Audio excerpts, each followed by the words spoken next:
दोस्तों, मैं खुश आमदीद। पाकिस्तान तहरीक इंसाफ ने सिस्टम और रियासत को न सिर्फ बाज़ाब्ता तौर पर चैलेंज कर दिया है, बल्कि अगर मैं ये कहूं कि अमली तौर पर बगावत जैसे इकदामात को इनिशिएट करना शुरू कर दिया है, तो ये कहना भी कुछ ज्यादा गलत नहीं होगा। इसका मतलब यह है कि हमारी रियासत और हमारा रियासती ढांचा इस वक्त न सिर्फ तबाही के दहाने पर खड़ा है, बल्कि ऐसे बारूद के ढेर पे खड़ा है जो किसी भी वक्त जोरदार धमाके से फट सकता है। और उसको जरूरत है तो सिर्फ एक ऐसी चिंगारी की जो इस भड़कते हुए अलाव में तब्दील हो सकती है। और पाकिस्तान तहरीक इंसाफ की तरफ से उठाए जाने वाले आज ही के दिन में दो इकदामात ऐसे हैं जो इस बात की तरफ इशारा कर रहे हैं कि पाकिस्तान तहरीक इंसाफ पूरे के पूरे सिस्टम को दांव पर लगाने के लिए तैयार हो। पंजाबी जो मिसाल है ना, अपने डेढ़ पाक गोश्त पूरी मज वड्डण ली तैयार ने। ये इस वक्त ऐसी ही सिचुएशन है जिसका हम शिकार होते हुए नजर आ रहे हैं। वजह क्या है इस पूरे के पूरे अमल की? इक्तदार की तमा, इक्तदार की लालच, और अपने इक्तदार के लिए या अपना बाबा ऊंचा रखने के लिए, अपनी ईगो की सेटिस्फैक्शन के लिए हर एक ऐसे अमल पर आमादा हो जाना जिससे सिर्फ और सिर्फ जात को फायदा हो, बाकी पूरा मुल्क चाहे भाड़ में जाए। ये इस वक्त पाकिस्तान तहरीक इंसाफ का मतबा नजर है। अब यकीनी तौर पर जानना चाहेंगे कि ऐसा कौन से इकदामात हुए हैं जो रियासत और सियासत दोनों को खतरे से दो चार कर रहे हैं। अब यकीनी तौर पर यह बात भी जानना चाहेंगे कि पाकिस्तान तहरीक इंसाफ की तरफ से दो ऐसे कौन से इकदामात किए गए हैं जिनको मैं गद्दारी के मुतरादफ डिक्लेयर कर रहा हूं और यह कह रहा हूं कि जनाब ये इकदामात पाकिस्तान को एक ऐसे रास्ते की तरफ लेके जाएंगे जहां से वापसी का सफर तकरीबन नामुमकिन होकर रह जाएगा। ये सारे के सारे सवालात का जायजा लेते हैं और उससे के साथ साथ आज के दिन में होने वाली एक ऐसी डेवलपमेंट का जिक्र करते हैं जो बहुत ही ज्यादा चौंका देने वाली थी। खासतौर पर मोहतरमा मरियम नवाज साहिबा की प्रेस कॉन्फ्रेंस के बाद पंजाब असेंबली के बाहर होने वाला एक इकट्ठ जो बहुत ही ज्यादा मजे का खेस था। मामला क्या है? मामला यह है कि आपको मालूम है कि पीर वाले दिन जो है एक समरी, जिसका मैंने पिछली वीडियो के अंदर आपके साथ जिक्र किया था कि ईवान सदर को भिजवाया गया था और ईवान सदर से दरखास्त की गई थी कि वो बरोज जुमा नेशनल असेंबली का इजलास कॉल करे और इस इजलास के अंदर जो है वो नए कायदे ईवान का तकर्रुर किया जाएगा और उसके पहले जुमेरात वाले दिन इजलास तलब किया जाए ताकि तमाम अरकान असेंबली उसमें हल्फ ले सकें। ईवान सदर ने इसके ऊपर लीगल ओपिनियन ली और लीगल ओपिनियन उनको इस बात का जिक्र किया गया उस लीगल ओपिनियन में कि जनाब आपको इस समरी को मंजूर कर लेना चाहिए और इजलास को कॉल कर लेना चाहिए। लेकिन सदर साहब ने इस राय के अगेंस्ट फैसला किया। जो ईवान सदर को समरी भेजी गई थी वो समरी आ गई है वापस और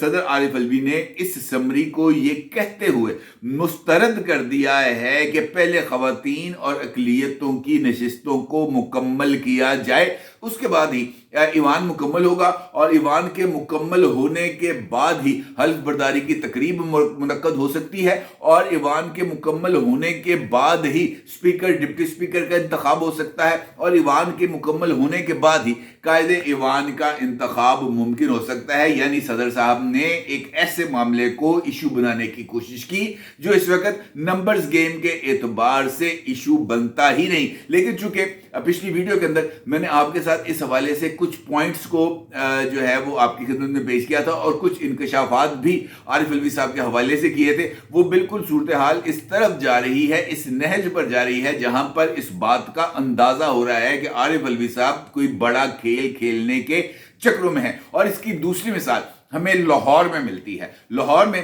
पाकिस्तान तहरीक इंसाफ की तरफ से एक तकरीब का इनेकाद किया जाता है लाहौर के एक मुकामी होटल में और ये सब कुछ उस वक्त हो रहा होता है जब मरियम नवाज के इलेक्शंस के लिए पंजाब असेंबली में कार्रवाई हो रही होती है और उसके साथ साथ उस इजलास के इख्तिताम पर गवर्नर हाउस के अंदर जो है तकरीब हल्फ बर्दारी होती है नौमुंतखब वजीर आला की। एंड उस मौके पर जब ये सब इवेंट्स मुनक्कद हो रहे होते हैं लाहौर के मुकामी होटल में पाकिस्तान तहरीक इंसाफ से वाबस्ता अरकान असेंबली जो है टिकट होल्डर्स का एक इजलास होता है और उस इजलास में पाकिस्तान तहरीक इंसाफ के खुद अपने ऐलान के मुताबिक हम्माद अजहर साहब की एक ट्वीट है कि जनाब इसके अंदर 99 अरकान ने शिरकत की, जबकि अगर फरहान विर्क साहब ने इसके साथ एक कॉन्ट्रडिक्टरी ट्वीट किया है जो इस बात की तरफ इशारा करता है कि जनाब 99 लोग मौजूद नहीं थे, 55 लोग मौजूद थे। खैर वो तमाम के तमाम लोग जो अपने अंदर इस बात का यकीन रखते हैं कि वो इलेक्शन कमीशन ऑफ पाकिस्तान की तरफ से जारी करदा फॉर्म 45 के तहत इलेक्शन जीत चुके हैं, वो अपने तौर पर ही इजलास बुला लेते हैं मुकामी होटल में। शौकत बसरा साहब उनको लीड करते हैं और वो तमाम के तमाम अरकान जो है जो खुद अपने आप को जीता हुआ डिक्लेयर कर रहे हैं इलेक्शन कमीशन ऑफ पाकिस्तान के बरखिलाफ, वो एज मेंबर प्रोविंशियल असेंबली हल्फ लेने का ऐलान करते हैं और शौकत बसरा साहब उनसे हल्फ लेते हैं और वो हल्फ लेने के बाद खुद को मुंतखब रुकने सूबाई असेंबली डिक्लेयर करते हैं।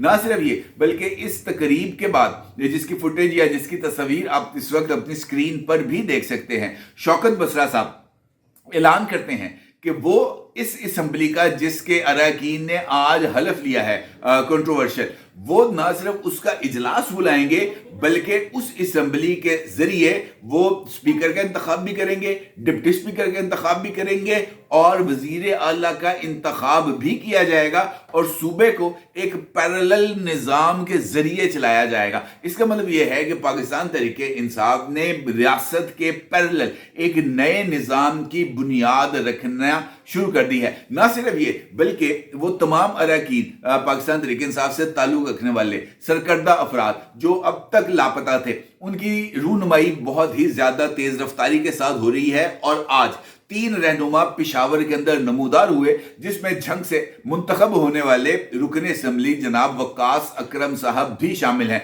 और उनके साथ साथ शहराम तरक़ई, आतिफ खान और शिबली फराज भी पिशावर हाई कोर्ट के अंदर रूनुमा हुए हैं और उन्होंने पिशावर हाई कोर्ट से अपने लिए बेल बिफोर अरेस्ट हासिल कर ली है। अलबत्ता वो सिर्फ और सिर्फ पिशावर में ही मुकीम रहेंगे, वो पिशावर से बाहर आने का उनका इम्कान नहीं। पाकिस्तान तहरीक इंसाफ के रैंक्स एंड फाइल में ये खबर भी गर्म है कि पाकिस्तान तहरीक इंसाफ ने ये जो अपना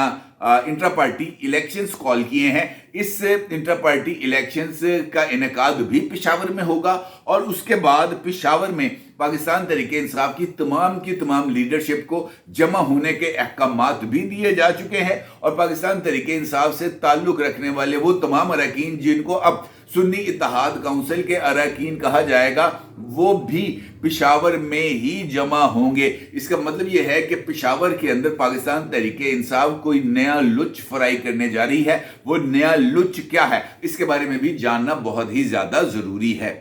अब वाक़फ़ान हाल का ये मानना है कि जो पिशावर है वो पाकिस्तान तहरीक इंसाफ के लिए ना सिर्फ बेस कैंप होगा बल्कि उनके लिए सेफ हेवन भी साबित होगा और वो पूरे मुल्क में जो सियासी अबतरी है वो फैलाएंगे पिशावर से। और इसीलिए अली अमीन गंडापुर साहब को, जो इमरान खान साहब के बम्पू है या ऐसी शख्सियत हैं जिनको इमरान खान कहेगा दिन है तो वो कहेंगे दिन है, वो कहेगा कान चिट्टा है तो अली अमीन गंडापुर कहेगा जनाब कान चिट्टा है। कतई नजर इस बात के दिमाग के अंदर से कौन सी आवाज आती है, क्या सच है, क्या झूठ है, क्या सही है, क्या गलत है, इसका मुकम्मल तौर पर इदराक रखे बगैर अली अमीन गंडापुर इमरान खान साहब की हाँ में हाँ मिलाने को ही फौकियत देते हैं। इसका मतलब यह है कि जो इकदाम मुझे ऐसे लगता है, बल्कि पाकिस्तान तहरीक इंसाफ से वाबस्ता कुछ शख्सियात का यह मानना है कि अनकरीब पिशावर में भी कौमी असम्बली का एक मुबैना इजलास, सो कॉल्ड इजलास बुलाया जाएगा और इस इजलास से पहले बिल्कुल लाहौर की तरह ही मुकामी जगह किसी होटल में, या हो सकता है स्पीकर हाउस में, या हो सकता है चीफ मिनिस्टर हाउस में, क्योंकि अली अमीन गंडापुर साहब जो बन जाएंगे जब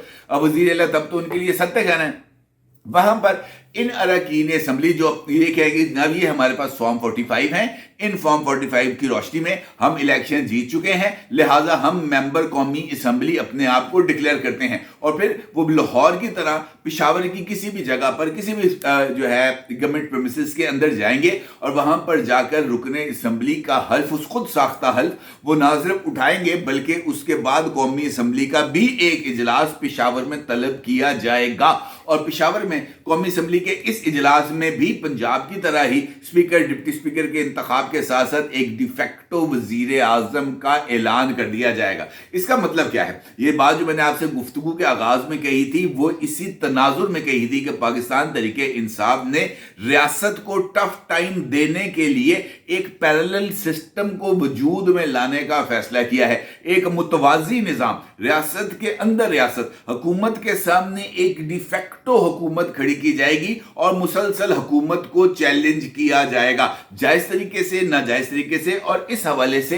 खैबर पख्तूनख्वा इन तमाम शरपसंदों की ना सिर्फ अम्माजगा बनेगी बल्कि खैबर पख्तूनख्वा के जरिए अब वफाक पाकिस्तान के ऊपर मुसलसल लफ्जी वार किए जाएंगे जो किसी भी सूरत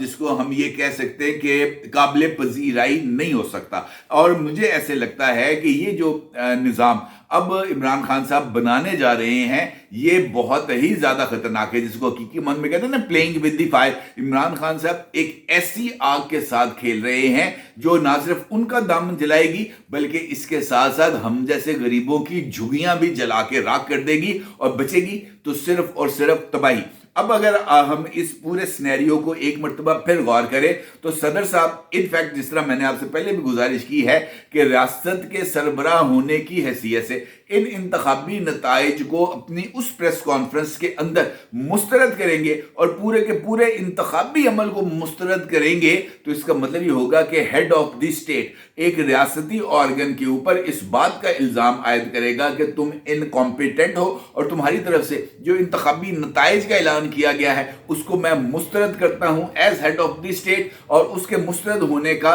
जो दीगर ट्रिकल डाउन इफेक्ट्स आएंगे वो ये आएंगे कि जनाब वो कौमी असम्बली के अंदर जिन अरकान ने हल्फ लिया होगा वो कहेंगे जनाब मैं इसको मुस्तरद करता हूं, मैं जनाब स्पीकर को मुस्तरद करता हूं, मैं वजीर आजम के इंतखाब को मुस्तरद करता हूं। और इसका मतलब यह है कि ऐसी सूरत हाल भी आ सकती है कि 9 मार्च को सदारती इंतखाबात के बाद आरिफ अलवी साहब आसिफ अली जरदारी साहब को सदर तस्लीम करने से इनकार करते हुए ईवान सदर भी खाली करने से इनकार करते हुए कहेंगे जनाब मैं सदर हूं जब तक नई असम्बली नहीं बनती, लिहाजा यह मामला ऐसे ही चलेगा। और यह यकीनी तौर पर एक ऐसा आतिशफिशा होगा, आईनी आतिशफिशा जो बहुत कुछ जलाकर राख कर देगा। और ये मुझे इसी सिलसिले की कड़ी नजर आती है। From head of the state से जनाब जो है डिफेक्टो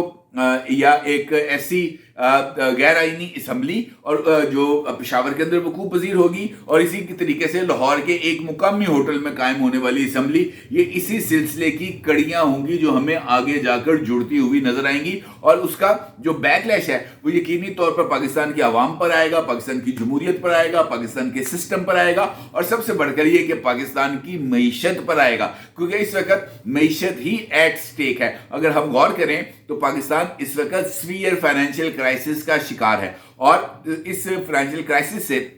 बाहर निकलने के लिए हमें फौरी तौर पर जो बिजनेस एक्टिविटीज हैं उनको ना सिर्फ जनरेट करना है बल्कि जो रुकी हुई कार्रवाइयां हैं उनको भी रीजनरेट करते हुए मईशत के पहिए को चलाना है। लेकिन मईशत के पहिए को चलाने के लिए जहां पर आपको एक विल की जरूरत है वहीं पर आपको एक पॉलिटिकल स्टेबिलिटी भी दरकार है। पॉलिटिकल स्टेबिलिटी के बगैर जो है फाइनेंशियल स्टेबिलिटी नहीं आ सकती। और पाकिस्तान तहरीक इंसाफ की तरफ से उठाए जाने वाले इन इकदामात की रोशनी में तो लगता है कि पाकिस्तान के अंदर आने वाले दिनों में ना पॉलिटिकल स्टेबिलिटी आने का कोई इम्कान नजर आ रहा है और ना ही फाइनेंशियल स्टेबिलिटी। और मुझे ऐसे लगता है कि ये इकदामात रियासत को या रियासत से वाबस्ता इदारों को कुछ ऐसे इकदामात उठाने पर मजबूर कर देंगे जो बहुत ही ज्यादा खतरनाक हो सकते हैं या उनके नतीजे में जमहूरियत को